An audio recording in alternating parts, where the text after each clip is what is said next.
இந்த 5 வருஷத்துல நம்முடைய திராவிட மாடல் அரசு இந்த தொகுதிக்கு பல்வேறு திட்டங்களை செஞ்சு கொடுத்துருக்கிறோம். உதாரணத்திற்கு சில திட்டங்களை மட்டும் உங்களுக்கு ஞாபகப்படுத்த விரும்புகிறேன். எண்ணூர், நெட்டுக்குப்பம், கொசஸ்தலை ஆறு மற்றும் முகத்துவாரம் இன்னைக்கு அதான் 180 கோடி ரூபாய் ஒதுக்கீடு செய்யப்பட்டு ஆழப்படுத்தி தூண்டில் வளைவு அமைக்கப்பட்டிருக்குன்னா அது நம்முடைய முதலமைச்சர் திராவிட மாடல் அரசுடைய திட்டம். 25 கோடி ரூபாய் மதிப்பீட்டில் இன்னைக்கு விம்கோ நகர்ல ரயில்வே சுரங்கப்பாதை கட்டுகின்ற பணி நடைபெற்று வருகிறது. இதை செஞ்சு கொடுத்தது நம்முடைய திராவிட மாடல் அரசு, நம்முடைய முதலமைச்சர். 25 கோடி ரூபாய் மதிப்பீட்டில் அண்ணாமலை நகர் ரயில்வே சுரங்கப்பாதை அமைக்கின்ற பணி. 24 கோடி ரூபாய் மதிப்பீட்டில் அரசு பாலிடெக்னிக் கல்லூரி அமைக்கின்ற பணி. 20 கோடி ரூபாய் மதிப்பீட்டில் நெட்டுக்குப்பம், தாழாங்கப்பம் கடற்கரையில் மீன் இறங்கு தளம், வலை பின்னும் கூடம், மீன் காய வைக்கின்ற இடம் உள்ளிட்ட பல்வேறு வசதிகளை ஏற்படுத்தி கொடுத்திருக்கிறோம். சுமார் 16 கோடி ரூபாய் மதிப்பீட்டில் அரசு கலை கல்லூரி மேம்பாட்டு பணி.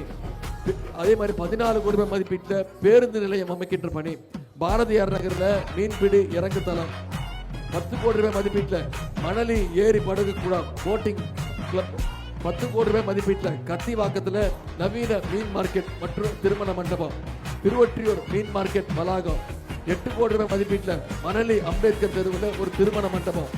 5 கோடி ரூபாய் மதிப்பீட்டில் கத்திவாக்கத்தில் ஒரு புதிய பஸ் ஸ்டாண்ட். 5 கோடி ரூபாய் மதிப்பீட்டில் திருவொற்றியூர் நெடுஞ்சாலையில் ஒரு சமுதாய நலக்கூடம். இவ்வளவு திட்டங்களையும் செஞ்சு கொடுத்துருக்கிறோம்.